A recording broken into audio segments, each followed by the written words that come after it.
ಬೆಳಗ್ಗೆ ಸುಮಾರು 10 ಮತ್ತು 11 ಗಂಟೆ ಮಧ್ಯದಲ್ಲಿ KMS ಬಸ್ಸಿನ ಮಾಲಕರಾಗಿರುವಂಥ ಸೈಫುದ್ದೀನ್ ಕಾಲವಟಿ ಅವ್ರ ಮೇಲೆ ಈಗಾಗಲೇ ಸುಮಾರು 18 ಪ್ರಕರಣಗಳು ದಾಖಲಾಗಿರುವಂಥದ್ದಿದೆ.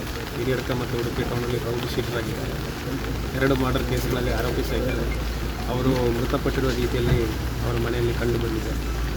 ಪ್ರಾಥಮಿಕವಾಗಿ ನಮಗೆ ತಿಳಿದು ಬಂದಿರೋ ಮಾಹಿತಿ ಪ್ರಕಾರ 3 ಜನ ಆರೋಪಿಗಳು ಮನೆಗೆ ಬಂದು ಅವರನ್ನು ಅಟ್ಯಾಕ್ ಮಾಡಿದ್ದಾರೆ ಅಂತ ಪ್ರಾಥಮಿಕವಾಗಿ ತಿಳಿದು ಬಂದಿರೋ ಮಾಹಿತಿ. ಇದರಲ್ಲಿ ವ್ಯತ್ಯಾಸಗಳು ಆಗಬಹುದು.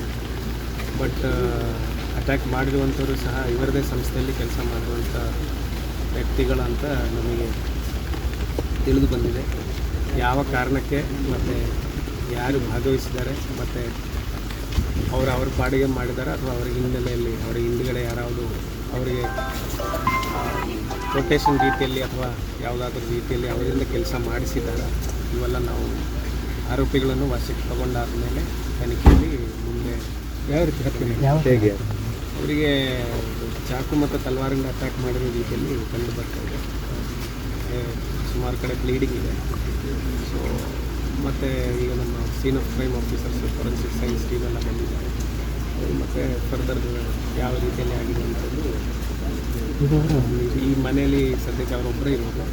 ಜನರಲಿ ಈ ಮನೆಯಲ್ಲಿ ಇರೋದು. ಈ ಮನೆ ಏನು 5-10 ದಿನ ನಂತರ ಶಿಫ್ಟ್ ಮಾಡೋ ಪ್ಲ್ಯಾನಲ್ಲಿ ಇತ್ತು ಅಂತ ನಮಗೆ ಪ್ರಾಥಮಿಕವಾಗಿ ತಿಳಿದು ಬಂದಿದೆ. ವಾಸದ ಮನೆ ಮಣಿಪಾಲ್ ಸೈಡಲ್ಲಿದೆ. ಮಾತುಕತೆಗೆ ಅಂತ ಒಂದು ಇದು ಮಾಡಿರ್ಬೋದು. ನಮಗೆ ತನಿಖೆ ಮಾಡಿದಾಗಲೇ ಗೊತ್ತಾಗೋದು. ಈಗ ನಾನು ಹೇಳಿದಾಗ 3 ಜನ ಬಂದಿದ್ದಾರೆ, ಅವರು ಅಟ್ಯಾಕ್ ಮಾಡಿದ್ದಾರೆ ಅಂತ ನಮಗೆ, ಮತ್ತು ಅವರ ಪರಿಚಯದವರು ಅವರದೇ ಸಂಸ್ಥೆಯಲ್ಲಿ ಕೆಲಸ ಮಾಡ್ತಾ ಇರುವಂಥವ್ರು ಅಂತ ನಮಗೆ ಪ್ರಾಥಮಿಕವಾಗಿ ನಮಗೆ ಮಾಹಿತಿ ಬಂದಿದೆ.